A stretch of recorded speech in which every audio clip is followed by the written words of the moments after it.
Kuzma Grigorevich Trufanov, Russian, was a Soviet Red Army Major General during the Second World War. Trufanov joined the Red Army in 1918, fighting in the Russian Civil War and the Polish-Soviet War. He became a cavalry officer and participated in the Battle of Lake Khasan in 1938.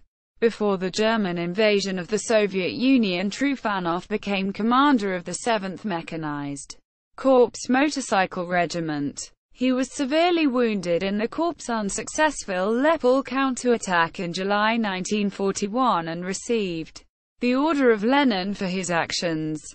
After recovering, Trufanov became commander of a cavalry school.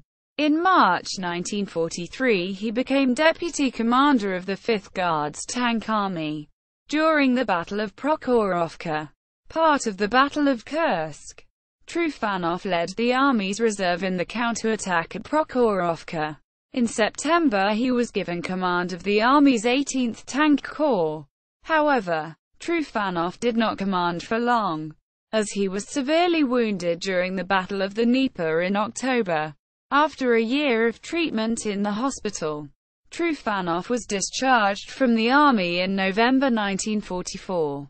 Citations. Bibliography. Varzakan, Mikhail Georgievich, ed. 2006. Great Patriotic War. Corps Commanders. Military Biographical Dictionary. In Russian. 2. Moscow. Kuchkovo Pol. ISBN 59001679083.